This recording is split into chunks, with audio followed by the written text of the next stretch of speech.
بسم الله الرحمن الرحيم الحمد لله رب العالمين والصلاة والسلام على سيد الخلق وأشرف المرسلين وعلى آله وصحبه أجمعين وبعد فالسلام عليكم ورحمة الله تعالى وبركاته. Allah subhanahu wa ta'ala says in Surah Al-Anbiyā about Al-Anbiyā themselves عليهم الصلاة والسلام إنهم كانوا يسارعون في الخيرات ويدعوننا رغبا ورهبا وكانوا لنا خاشعين. They would hasten towards good deeds and they would call upon us in want and in awe, in hope and in fear. And they would humble themselves before us.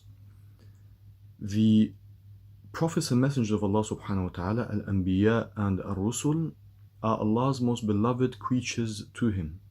So what we in fact have in this very short passage is a model for the rest of humanity to try and emulate if it is to have a sound relationship with the Divine Azza wa Jal. First, إِنَّهُمْ كَانُوا يُسَارِعُونَ فِي الْخَيْرَاتِ.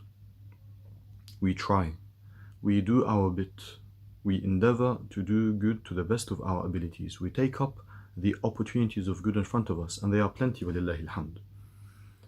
Secondly, we have the following dichotomous relationship when it comes to our expectations.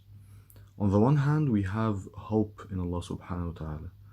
We are hopeful that He will judge us according to our intentions, and He will take us into account according to the best of our deeds and not the worst of them. And He will forgive our shortcomings, and He will treat us according to that which He is befitting of, subhanahu wa ta'ala. On the other hand, we have fear of Him, Jalla fi ula. We fear that we are simply not good enough, that we are faulty, fallible creatures, and that our errors undoubtedly carry over into that which we do.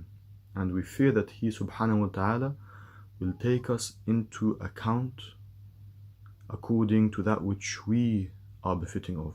He is Al-Adl, Al-Hakam, the just judge, subhanahu wa ta'ala. And finally, we have humility before Him, Jalla fi ula, and humility before the owner of absolute majesty, subhanahu wa ta'ala, is honor.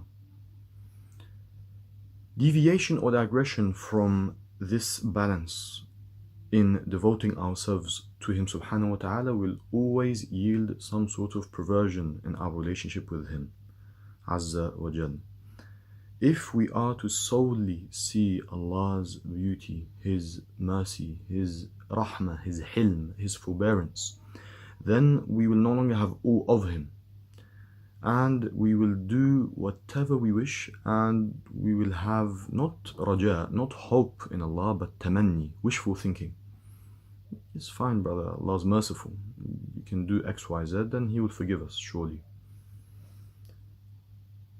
The other extreme is that we solely see Allah's majesty, His power, His absolute knowledge.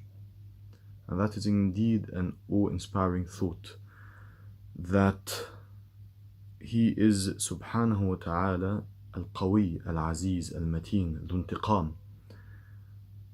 If we solely know Allah through those names and attributes, we will lose sight of His mercy, and will begin to have evil thoughts in Him, Jalla fi ula, that He is, wal-'iyadhu billah, some tyrannical Lord, looking down upon the creation for them to sin just so that He can catch them out, wal-'iyadhu billah.